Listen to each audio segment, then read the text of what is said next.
Assalamualaikum warahmatullahi wabarakatuh. Kembali lagi di channel Cerita Nyata. Angin dingin menusuk tulang. Jam terdentung dengan angka 23.00 malam. Belum pas tengah malam, tapi suasana begitu mencengkam selepas kepergian suami berangkat kerja yang tak biasanya disuruh supir malam begini.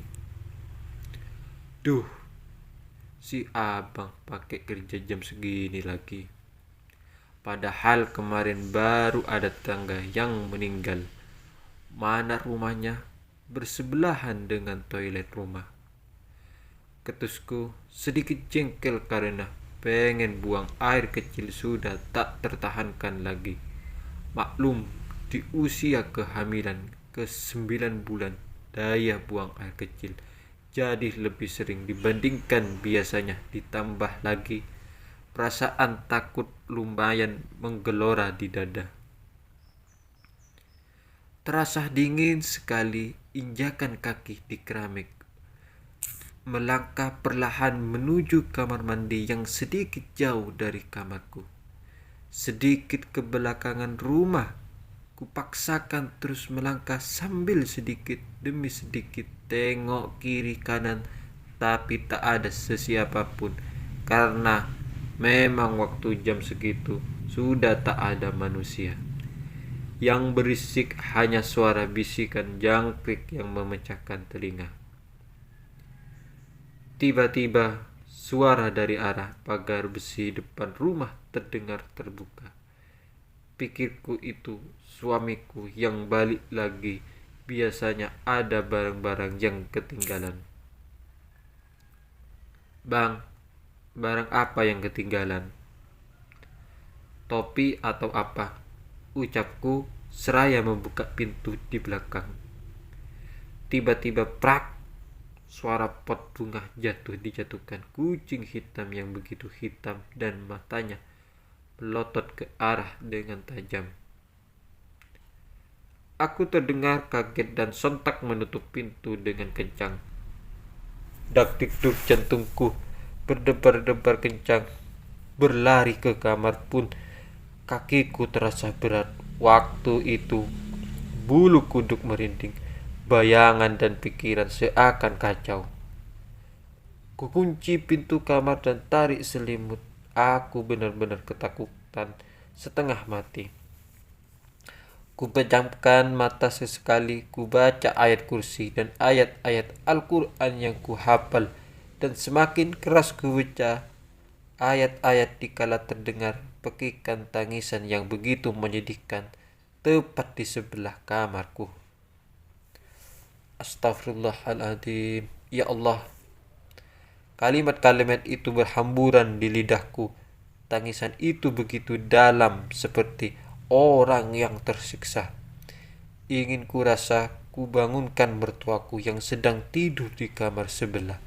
Tapi aku takut mengganggu istrinya. Apalagi jam bertedak tepat di angka jam 12 malam. Tangisan itu semakin memilukan telinga. Begitu menderitanya dan sedihnya tangisan itu seperti orang yang merasakan kesakitan luar biasa, semakin tidak bisa tidur. Kutelusuri asal suara tangisan itu. Kuberanikan diri turun dari ranjang karena rasa penasaran yang tinggi. Semakin menuju toilet rumah, suara tangisan itu semakin keras dan jelasnya. Tangisan itu terdengar nyata. Jangan-jangan ada wanita yang belum tidur dan sedang menangis, ketusku. Sambil menghibur diri bahwa itu bukan suara aneh, tapi hanya suara manusia yang biasa terjadi di malam hari. Sepintas aku juga berpikir, kemarin tetangga sebelah memang yang baru meninggal seorang wanita parubaya. Dan menurutku kabar wanita itu meninggal sedang hamil tua. Na'udzubillah min zalik. ucapku seraya ngelus perutku yang juga sama sedang hamil tua. Perkiraan melahirkan 2 minggu lagi. Pikiranku semeraut dan ku hempaskan pikiran aneh yang membayangi serta terus berdoa suara tangisan itu cepat berhenti. Bukannya berhenti, tangisan itu malah sekarang berpindah ke depan rumahku. Seluruh tubuh ini bergetar luar biasa. Rasa penasaran disertai rasa takut yang luar biasa memaksaku untuk menengok dari arah jendela ruang tamu. Bismillah. Lidahku seakan bergetar membaca kalimat itu. Tanganku merayap sedikit demi sedikit. Ku buka gorden jendela. Ku tengok jendela.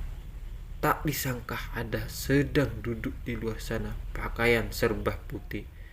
Kaget, aku tak berani lihat lagi. Neng, panggilan orang Sunda kepada perempuan. Tangan itu menepuk pundakku.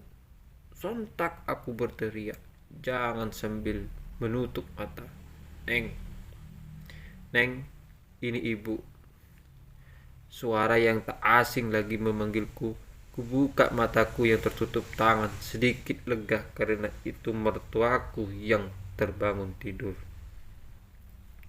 Jantungku terasa mau copot ketika melihat sosok wanita tadi.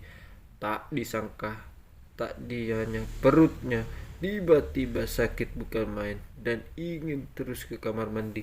Banyak cairan yang keluar. Ternyata aku mau melahirkan. Aku tidak mengerti apa karena ini pengalaman pertama aku hamil. Mertuaku panik dan langsung mencari bantuan keluar rumah. Aku di rumah sendirian dan kembali ke kamar mandi. Di kamar mandi ada tangisan itu lebih keras lagi. Hatiku dan pikiranku kacau karena ketakutan akan tangisan dan sosok wanita tadi serta pinggang yang terasa panas karena sakitnya mau melahirkan. Tepat jam 2 pagi dini hari, waktu berlalu begitu lambat menurutku karena mertua belum kembali dari jam 2 tadi mencari bantuan. Aku sendiri di rumah tanpa harus berbuat apa. Berdoa tiada henti dan tangisan yang menekan telinga, tapi anehnya tangisan itu tak terdengar oleh siapapun selain aku. Aku bertanya pada mertuaku juga tidak mendengar apapun sama sekali. Subhanallah, hatiku bergumam seperti itu atas kekuasaan Allah yang maha tinggi, sehingga ini menjadi pengalaman pertamaku. Akhirnya mertuaku datang bersama keluargaku yang lain memang berjarak agak jauh dari rumah kami. Suamiku kebetulan sekali kerja tengah malam, biasanya kerjanya selalu pagi-pagi. Aku diboyong ke puskesmas terdekat karena dukun beranak yang bisa membantu persalinan tidak kunjung datang. Sedangkan rasa sakit yang hebat di perutku sudah tak tertahankan lagi. Di mobil ambulan aku masih merasakan adanya hal yang aneh. Aku merasa salah satu suster ambulan bukan manusia biasa. Wajahnya sangat menakutkan, matanya melotot wajahnya, tetapi aku bertanya kepada saudara sepupuku, katanya itu suster biasa saja. Keanehan masih mengintai sampai tiba di puskesmas. Aku diboyong oleh keluargaku, tapi bisa-bisanya aku jatuh tersungkur menambah sakit di perutku karena seperti ada yang mendorong tubuhku. Ya Allah, aku berdesis di dalam hati dikala semua ini panik mempersiapkan tempat untuk melahirkan. Sosok itu berbaju putih dengan rambut acak-acakan, tergerai menyeramkan, terus berada di pinggirku. Dia hendak menghisap darah-darah segar tetapi hanya mencium saja. Sorot matanya memerah membara terus tertuju kepadaku yang sedang merasakan sakit luar biasa antara hidup dan mati. Akhirnya tepat jam 6:30 anakku lahir sehat untuk tak kurang satu apapun. Aku kembali terpikirkan soal tangisan sosok wanita berbaju putih itu.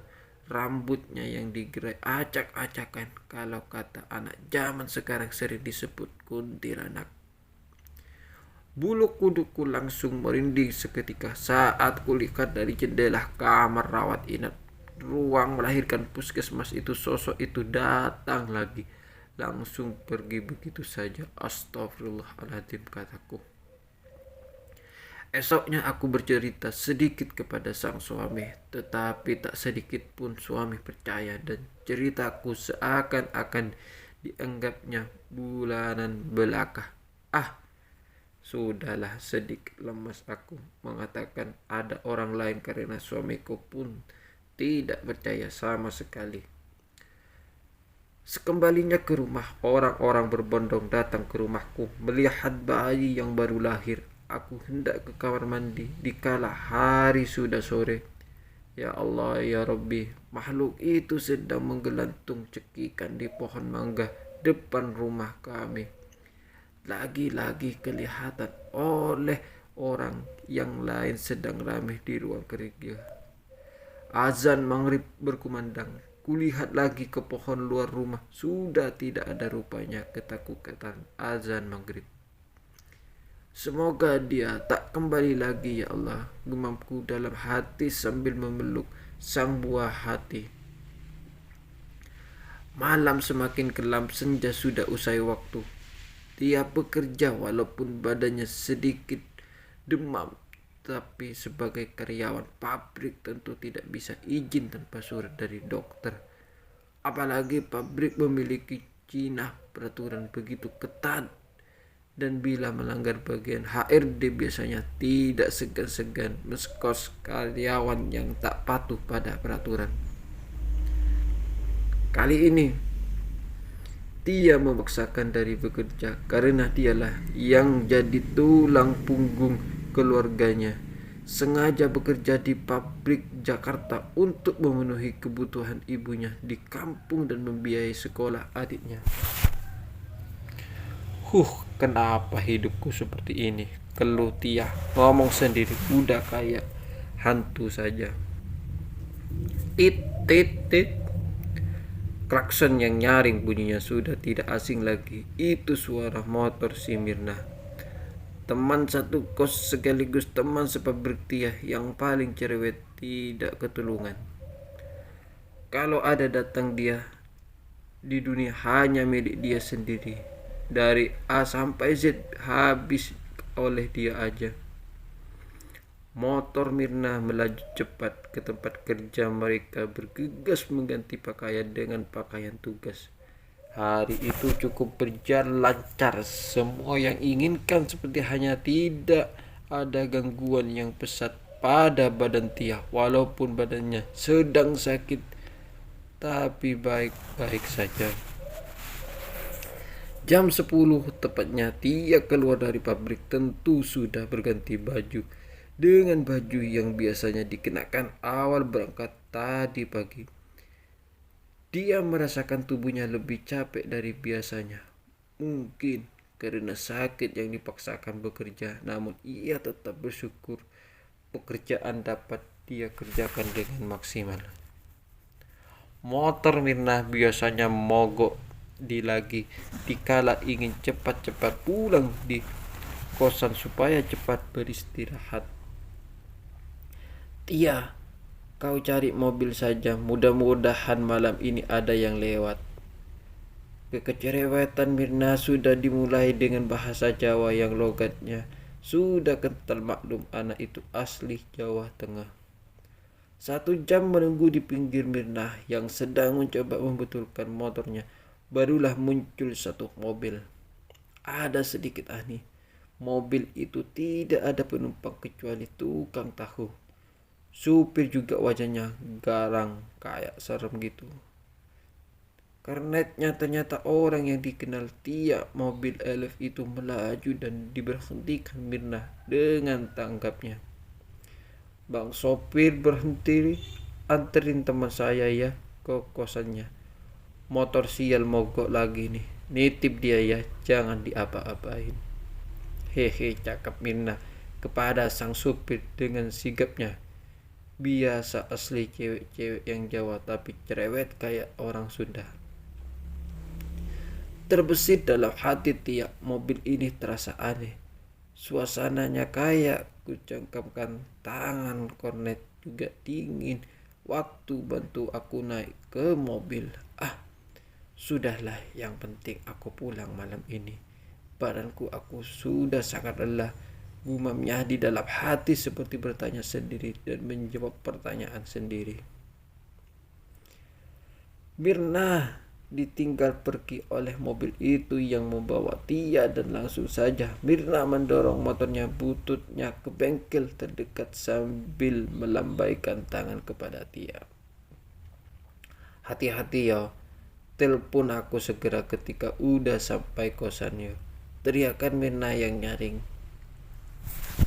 Di dalam mobil Tia melihat ke arah tukang tahu yang duduk di belakang. Tukang tahu itu menoleh ke arah Tia. Anehnya, bulu kuduk Tia langsung berdiri dan merasa wajah tukang tahu itu menyeramkan. Sopir mobil juga begitu. Untungnya kernet mobil masih bisa diajak ngobrol. Jadi hati Tia tenang ketika pikiran memikirkan hal-hal aneh dari semenjak melihat mobil itu dari kejauhan dan Mirna tadi karena di belakang mobil tersebut disertai asap kayak kabut yang di film-film horor. Bang, kok penumpangnya sepi ya? Ucap Tia kepada kernet mobil mengawali obrolan. Sepi mbak, jam segini kan mobil mau pulang ke garasi. Timpal si abang kernet. Oh, begitu ya bang. Tapi ini mobil melewati kampung rambutan kan?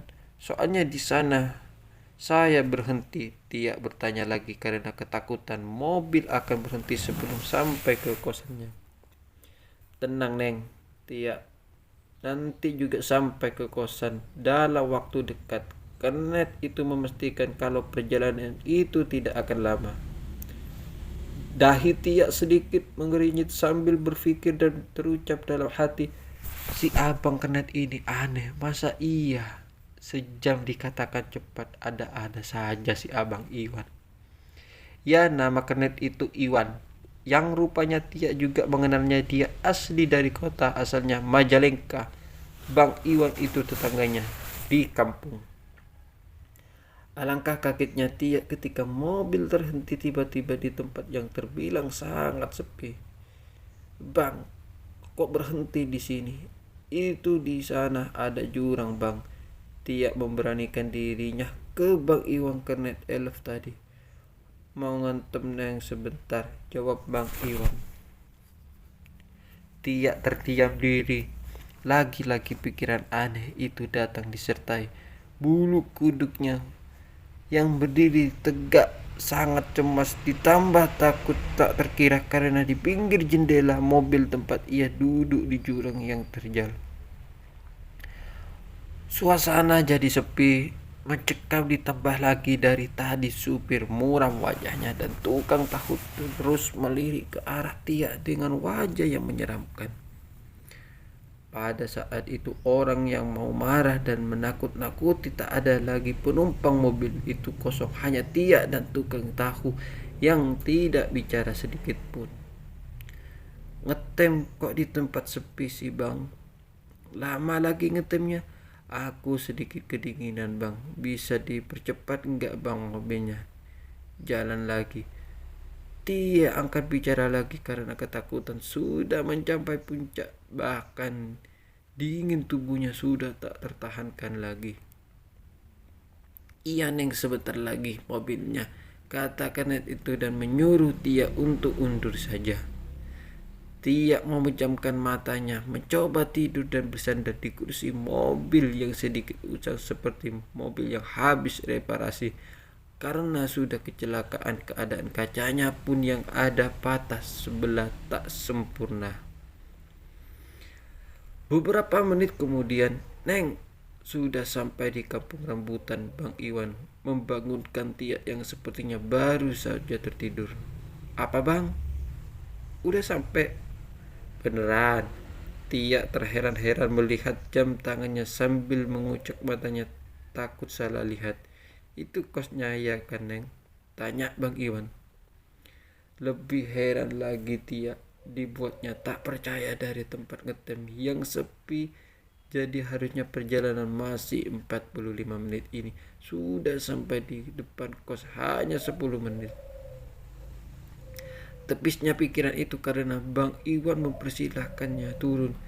Tia pun turun dan merogok atasnya mencari dompet untuk membayar ongkos mobil itu. Begitu melihat ke depan untuk memberikan ongkos itu, ajaib mobil itu sudah berlalu cepat dan terlihat sudah sangat jauh dan tiba-tiba menghilang di telan kegelapan malam yang sudah menunjukkan waktu 12 malam. Tiba-tiba, tiba-tiba Tia hanya berkata, Bang Iwan, kenapa main pergi gitu aja? Ongkosnya kan belum selesai. Tia ngomong sendiri dilirikan sekitaran kosan.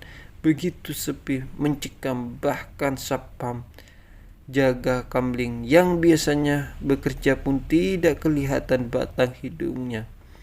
Tia tergegas pergi ke kosnya. Sesampainya terpikirkan keanehan yang terjadi di perjalanan tadi. Tapi pikiran kabur. Dibangunkan dering telepon Tia.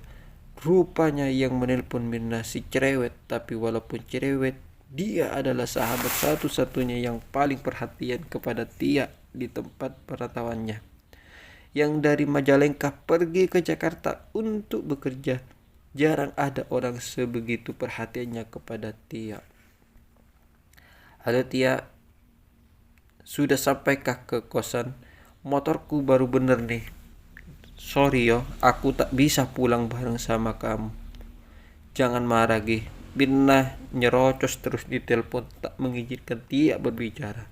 Sudah ya, aku mau istirahat dulu. Mir, ntar ku telepon lagi ya. Jawab Tia sambil menutup telepon dari Mirna. Tia mulai memejamkan mata dan tertidur dengan penuh beban. Pikiran yang banyak, pertanyaan dalam benak yang tak terjawab. Tapi mau bertanya pada siapa, Tia juga sangat kebingungan. Rasa takut serta rasa lelah mengalahkan semua beban-beban itu. Tia pun tertidur pulas. Jam alarm berbunyi tepat saat azan subuh berkumandang dari arah pinggir kosan. Tia dengan sigap Tia ambil handuk dan membersihkan badannya karena semalam cuaca terlalu dingin. Jadi tak sempat mandi. Tok tok tok tok. Tia, aku datang nih. Bukain dong pintunya. Dasar anak gadis zaman sekarang, pintu aja dikunci. Ntar aku dobrak nih. Suara Mirna dengan segudang jelotan gilanya memecahkan keadaan yang sunyi sepi tepat di jam 6 pagi. Yang suasananya kosan memang masih sangat sepi karena kebanyakan yang kos Arab pekerja kantoran yang biasanya lembur. Hai, gimana rasanya naik elf semalam? Seru ndak naik elf? Atau motor bututku kumbak? Canda Mirna sambil mengambil roti. Dan selesai ada di meja makan, Mirna memulai percakapan. Seru jidat lo. Gue tersiksa tahu. Hampir mati kedinginan karena ketakutan menimpal kekecewaan Mirna. Takut apaan? Uang di mobil lebih hangat daripada motor. Kau ini aneh-aneh saja. Kebanyakan nonton film horor jadi banyak takut. Tak jelas, kata Mirna membela diri. Entahlah Mir, sedikit keanehan di mobil itu. Masa iya ngetem di tempat sepi itu loh. Di jalan yang sering kita lalui yang deket jurang terjal itu. Anehku, jantungku hampir copot. Tahu, karena itu wajah supir ikut menyeramkan. Penumpang cuma aku saja dan tukang tahu lebih menyeramkan lagi. Tukang tahu diam saja tak berkata apa, wajahnya sedikit pun menakutkan. Udah cuaca dingin malam, pokoknya dikira aku gak akan sampai ke kosan. Di jalan aku teringat Simbok di kampung dan adik-adik terus Tia bercerita panjang lebar pada Mirna tentang pengalaman semalam. Oh alah, orang suka ngaji loh malah penakut. Yo wis Tia, ya aku ini mending sekarang kita jalan-jalan ke rumah biar ketemu lagi tuh dengan mobil itu. Tia ledek Mirna sambil menepuk pundak Tia. Burung-burung bernyanyi, angin semilir berkawan dengan udara segar dari arah sawah-sawah terbentang luas. Gemercik air pun terasa menyegarkan pendengaran di saat hati Tia masih berkecamuk dengan bayangan kejadian semalam itu. Tia mengajak Mirna ke kampungnya karena semenjak kejadian malam itu sering bermimpi aneh dan tidur tidak nyenyak di kosan. Jadi Tia memutuskan pulang kampung. Suasana kampung di pagi hari sangat berbeda dengan di kota. Sudah pasti jam subuh di kota. Jalanan sudah penuh kendaraan dengan bunyi klakson dan membisingkan telinga. Sedangkan di kampung waktu subuh adalah waktu dilantunkan ayat-ayat suci Al-Quran terdengar sayup-sayup dari masjid. Orang kampung sudah siap-siap berangkat ke sawah. Neng sarapan dulu. Nasi goreng kesukaanmu sudah siap di meja. Simbok ke sawah dulu dengan si Feria. Mau kerja di sawahnya Pak Erik. Teriakan Simbok, ibunya Tia membangunkan Tia dari tidur lelap. Maklum dia kampung tidur lebih puas dan nikmat rasanya. Kali ini suasana nyaman menghampiri Tia. Di kampung lebih bisa menenangkan diri daripada kota yang hingar-bingar metropolitan seperti Jakarta. Memang tak kenal waktu, entah itu siang atau malam, tetap banyak orang yang beraktivitas. Suara adzan pun kalau di kota sering tak digubris, terutama di perkantoran. Paling beranjak duduk dari kursi kantor atau istirahat di pabrik hanya untuk makan siang saja. Neng Tia, kapan datang? Bik Sumi tetangga sebelah rumahmu menyapa Tia. Kemarin sore Bik Sumi. Tanya baik Tia pada Bik Sumi. Damang atuh Neng. Tia makin cantik aja, betah ya tinggal di kota, puji Bu Sumi. Si Bibi bisa aja, betah Bi. Setelah kejadian aneh itu, jak berani lagi Tia menimpali. Kejadian aneh apa Neng? Di sini juga banyak aneh. Semenjak seminggu yang lalu, Mak Iwan dan supirnya jatuh ke jurang. Satu mobil dengan satu penumpang. Kalau tidak salah, si Sumi menceritakan sebuah kecelakaan yang kernetnya Bang Iwan. Tia batuk tersendak karena dari tadi ngobrol sama Bik Sumi sambil makan nasi goreng buatan Simbok. Bik Sumi bilang apa tadi? Bang Iwan yang tinggal di seberang sana kecelakaan mobil. Tia kaget dan pertanyaan berhamburan kepada Bik Sumi. Persis semua yang diceritakan Bik Sumi sama dengan mobil misterius yang ditumpangi waktu lalu. Bu Sumi menceritakan seluruh rangkaian kejadian aneh yang sering terjadi sekampung karena ternyata mobil itu sudah 2 minggu yang lalu kecelakaan di jurang yang terjal dan tak ada satupun yang selamat di antara supir bernama Jarwo, kernet bernama Iwan, dan satu lagi penumpang tukang tahu. Sangat-sangat tragis kejadiannya. Tia lemas mendengar semua cerita itu dan sangat terkejut. Itu ternyata mobil hantu, seperti tidak percaya, tapi itulah terjadi. Tia meyakini sekarang bahwa alam gaib itu benar-benar ada. Bisa saja dialami hal itu oleh orang yang Allah kehendaki. Tidaklah seorang mengalami sesuatu di muka bumi selain yang Allah hendaki. Allah Maha Kuasa atas segala sesuatunya. Terima kasih. Assalamualaikum warahmatullahi wabarakatuh.